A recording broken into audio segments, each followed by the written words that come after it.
Music unlimited অনুষ্ঠানে আমাদের সাথে রয়েছেন শিল্পী গাজী মির্জা।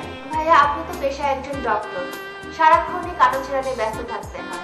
এত ব্যস্ততার মাঝেও গান আর পরিবারকে সময় দেন কি করে? সারাদিন ব্যস্ত তো থাকি, রাতেই সাধারণত গানের পিছনে কিছু সময় ব্যয় করি, এটা প্রতিদিনই করি বলা যায়।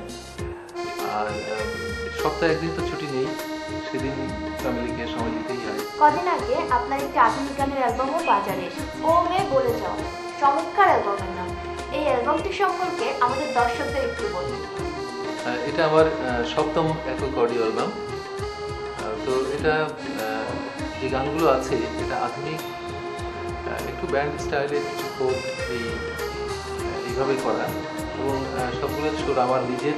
এই অ্যালবামটির অনেকগুলো গান দেশের বাইরে চিত্রায়ন করা হয়েছে। আমার মনে হয় আমাদের দর্শক শ্রোতা খুব ভালো লাগবে। ইদানিং বাংলা গানের মূলধারাটা কেমন যেন হারিয়ে যাচ্ছে, এর কারণ কি বলে আপনি মনে করেন? পৃথিবী বদলাচ্ছে, সংস্কৃতি বদলাচ্ছে, সময় বদলাচ্ছে, দৃষ্টিভঙ্গি বদলাচ্ছে। সেইভাবে আমাদের মূলধারাটা বিবর্তনের মাধ্যমে আজকে হয়তো এই অবস্থা। ভাইয়া, এবার আমরা আপনার ও মেয়ে বলে যাওয়ার অ্যালবামের একটি গান দর্শকদের দেখাতে চাই, আপনি কি বলেন? নিশ্চয়ই। তকদিন তকদিন তকদিন ধিনতা তকদিন তকদিন তকদিন ধিনতা।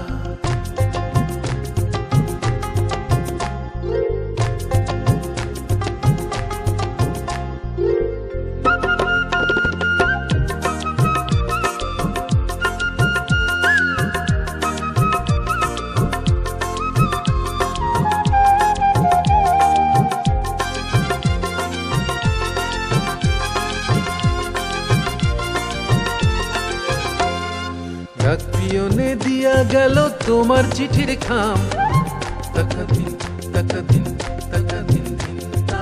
একলা ঘরে চুপি চুপি চিঠি খুলিলাম, তকদিন তকদিন তকদিন ধিনতা। রাত পিয়নে দিয়া গেল তোমার চিঠির খাম, একলা ঘরে চুপি চুপি চিঠি খুলিলাম। কত ভালোবাসো সবই বুঝিলাম, পরাণ বইরা তোমার চিঠি পড়িলাম। কত ভালোবাসো সবই বুঝিলাম।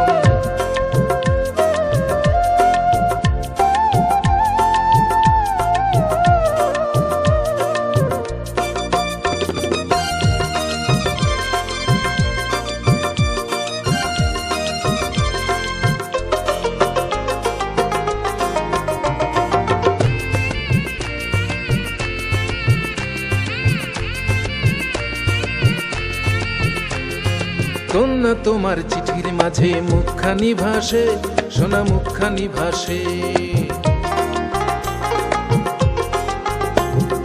কন্যা তোমার চিঠির মাঝে মুখখানি ভাসে, সোনা মুখখানি ভাসে।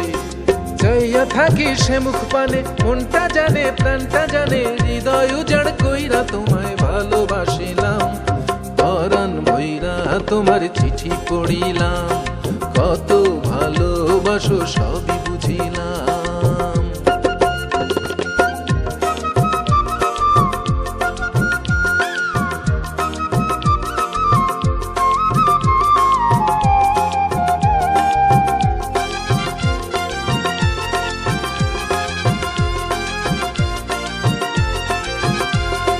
বুকের মাঝে ঘড়ির কাঁটা টিকটিকাইয়া চলে, শুধু তোমার কথা বলে। বুকের মাঝে ঘড়ির কাঁটা টিকটিকাইয়া চলে, শুধু তোমার কথা বলে। খাতা কলম লইয়া হাতে উত্তর দেব নিশিরাতে, তোমার চিঠি ভালোবাসার কাবিনে ভাবিলাম।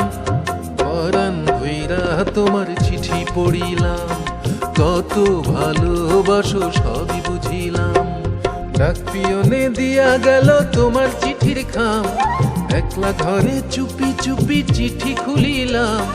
কত ভালোবাসো সবই বুঝিলাম, পরাণ ভইরা তোমার চিঠি পড়িলাম। কত ভালোবাসো সবই বুঝিলাম।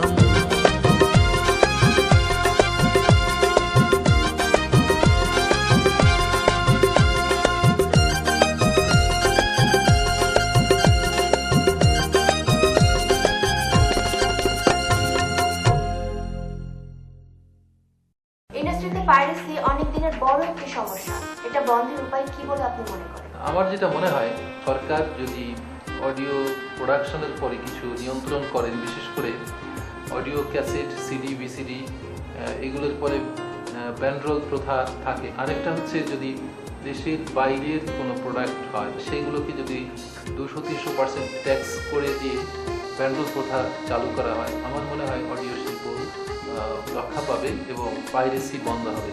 যে দোকানে এই ক্যাসেট, ভিডিও, ভিসিডি যেগুলো যারা বিক্রয় করেন, এখানে যদি ব্যান্ডরোল বিহীন কোনো আইটেম থাকে তাহলে নিশ্চয়ই আইন শৃঙ্খলা রক্ষাকারী যে প্রতিষ্ঠানগুলো আছে তারা সেটাকে ধরতে পারবে। সেই জন্যই যে যারা পাইরেসি করছে লিগালি তারা ব্যান্ডরোলটা কিনতে পারবে না এনবিআর এর কাছ থেকে। তো সুতরাং আমার মনে হয় এনবিআর যদি এই ব্যাপারটা একটু খেয়াল করেন, নিশ্চয়ই অডিও পাইরেসিটা বন্ধ হয়ে যাবে। ভাইয়া, আপনি তো গান করছেন অনেক দিন থেকে। এই দীর্ঘ সঙ্গীত জীবনে আপনি কি পেলেন? গান করে কিছু পাবো সেই জন্যে আসলে গান করি না। যদি খুব সংক্ষেপে বলতে হয় তাহলে বলবো যে শুধু পেয়েছি স্যাটিসফ্যাকশন। আপনার বেশ কিছু কষ্টের গান আছে, সেখান থেকে আমার পছন্দের একটি গান দর্শকদের দেখাতে চাই। চলুন দর্শক, গানটি দেখে আসি।